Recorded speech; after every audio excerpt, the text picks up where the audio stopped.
It's a big rich town, and I just come from the poorest part.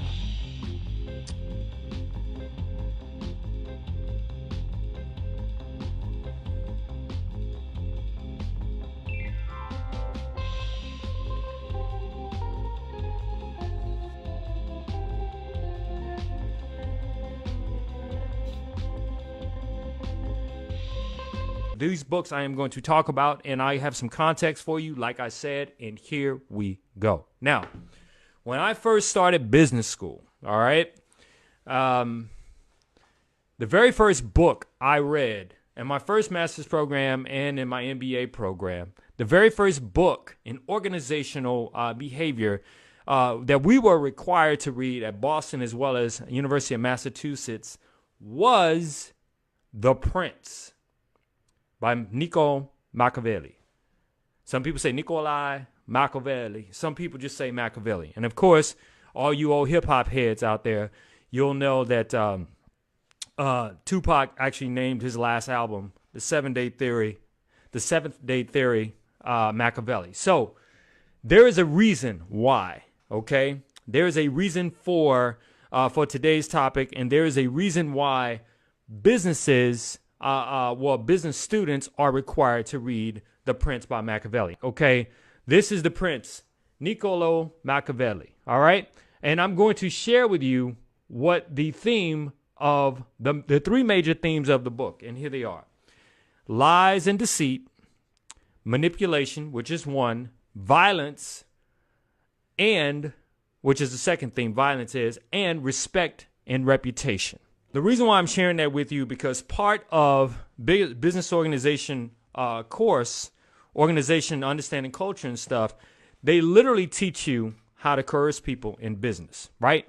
Within the company and outside of the company. And a lot of business programs think that reading this book is actually the perfect book to read. Now, just to give you even more context, when you're dealing with people on a day-to-day basis, it's important to understand the games that people play. Now, outside of reading that book, The Prince, as I got into business and as more books came out, these other books were suggested. In fact, there is not one person that I know that that runs his or her own business that has not read Power by Robert Greene. Now, specifically, these are the 48 Laws of Power by Robert Greene. And why should you read this book? Why? Wait a minute. Why? Wait a minute. I said it again. Why? Wait a minute. The reason why you should read this book, and this is actually the CDs. Someone has my book, honestly, but because I always have access to audio, this is what I listen to. The 48 Laws of Power basically gives you historical context of how so many leaders have been, one, manipulated, two, have actually faced death and have died and have lost wars purely based on manipulation and deceit. All right? And how you in business should not fall for manipulation and deceit, and how you should know your place in business and know when to reveal your hand. In other words, knowing how to have a very, very good poker face and knowing how to play your hand when it's time to play your hand.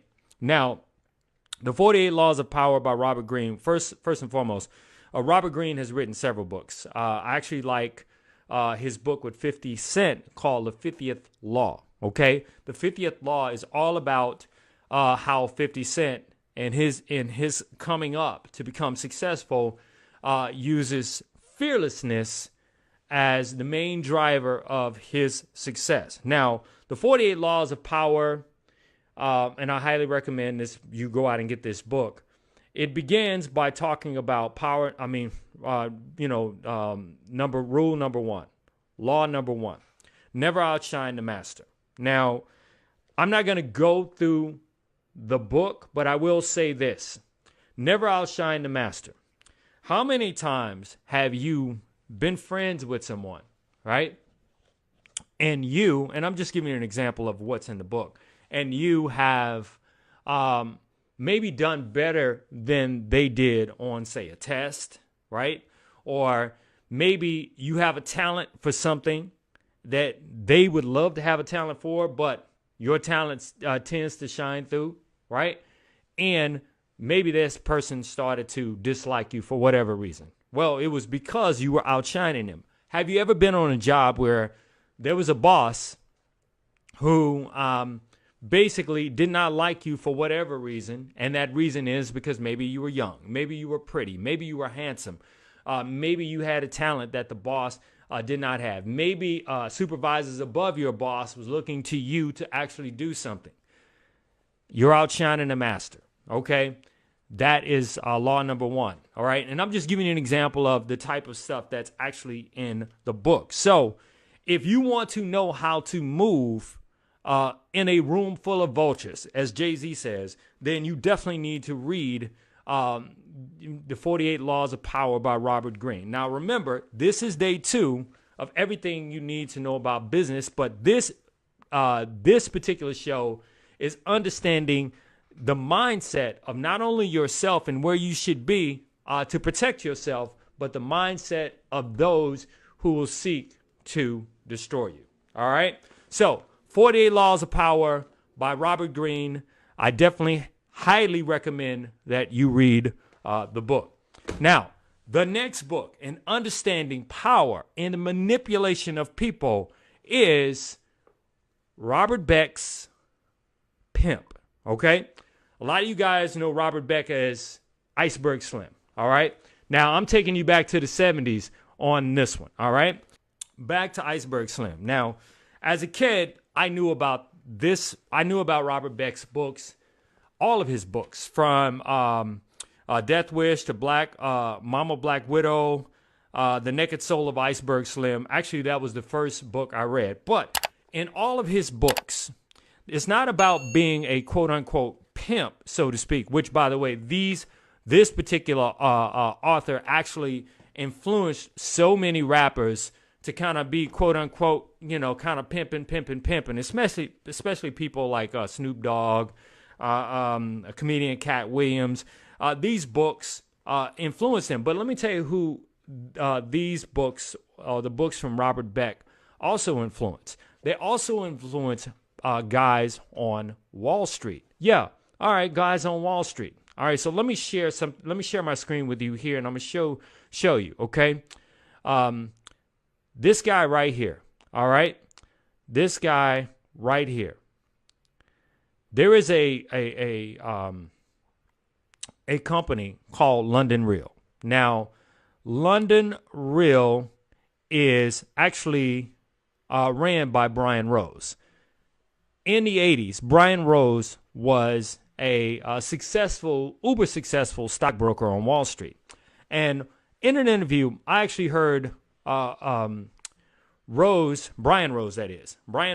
say that all of his friends that worked on the trading floor all read Pimp.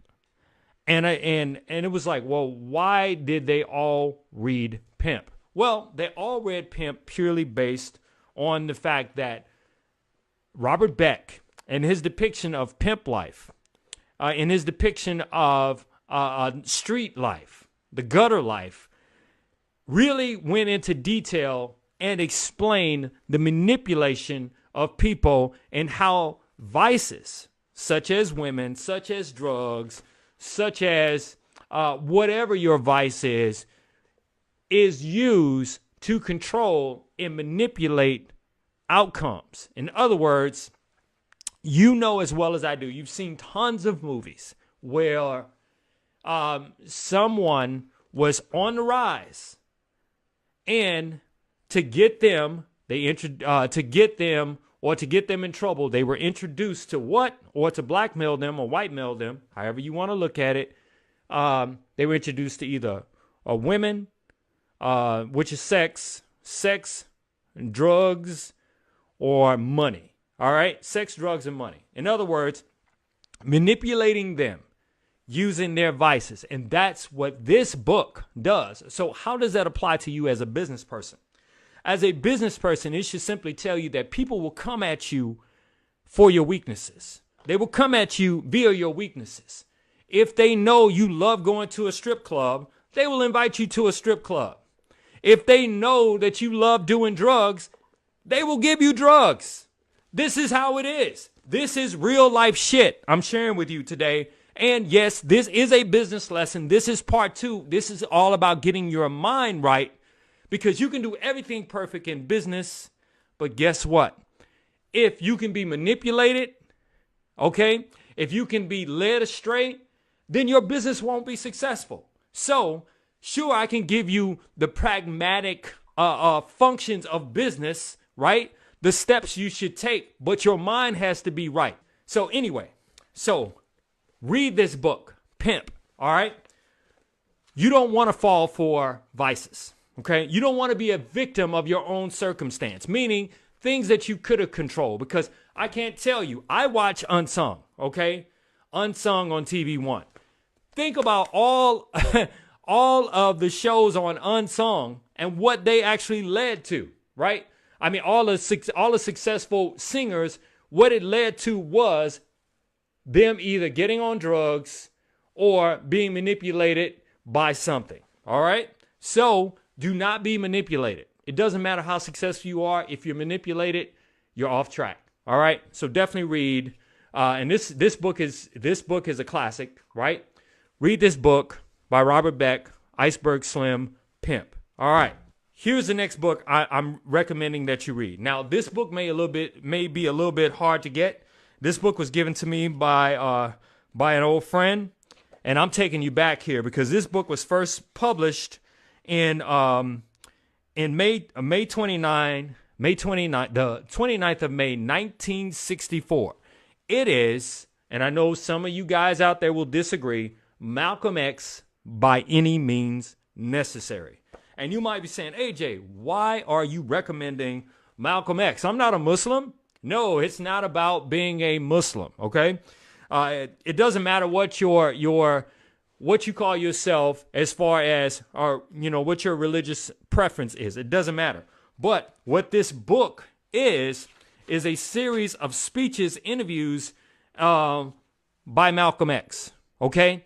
And through the reading of this book, you learn so much about inner fortitude, okay? And you learn how to deal with the snakes that might come at you. So you got to get your mind right for the people that come at you that will try to hamper and just put down what it is you're trying to do. So I got I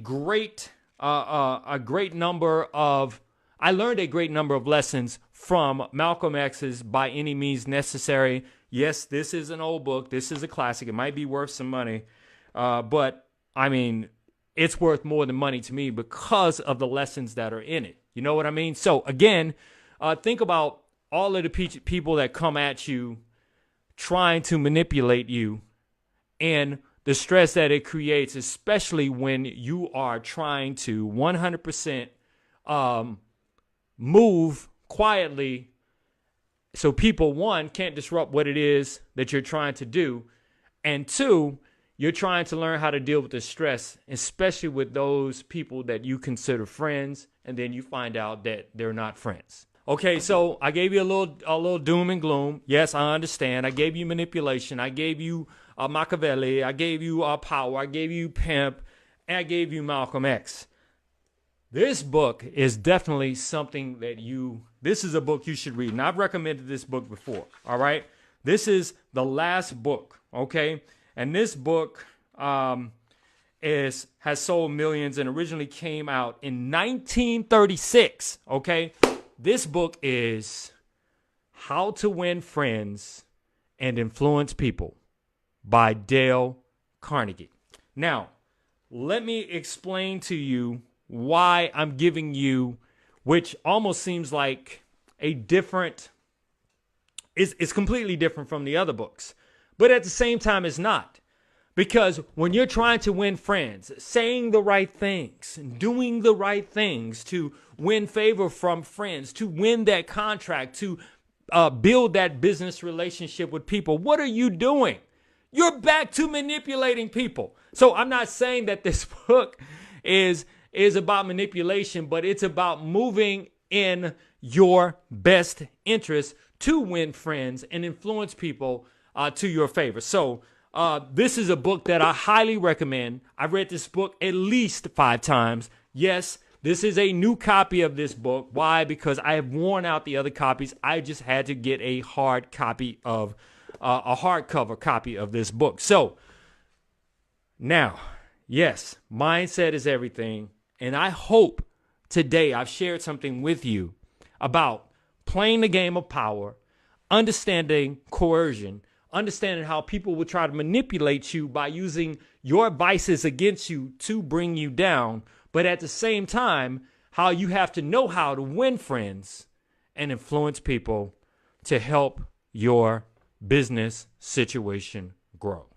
So, your host of the Startup Junkie, AJ, humbly ask you to consider Power by Robert Greene, Pimp by Iceberg Slim, By Any Means Necessary, if you can get a copy of it, by Malcolm X, and lastly, How to Win Friends and Influence People by Dale Carnegie. 1936, 80 plus years ago, still true today. Right. And I humbly ask you to share this post. If you feel like what I'm sharing with you today can, benefit someone that you know, definitely share it. If you feel like what I'm sharing with you today resonates in a way that it's not just about setting up a business. It's about understanding the mindset of people, right? It's about the person, the good guy, not always winning because the good guy is playing by rules that were never designed for him to win. But does it make you a bad person to understand the game of power? I'll leave you with this, and the answer is no. Every person innately will try to influence you to their favor. What do children do? They cry when they can't have something. They throw a fit, right? Did you teach them to do that? Maybe they picked it up, or maybe it's innate in them. I believe it's innate for all of us to look out for our best interests, okay? Now, it does not mean that your best interests cannot benefit others. And that's all I'm saying. So look out for the best interests of whatever business it is that you're trying to build, because you're in business to deliver value to the world.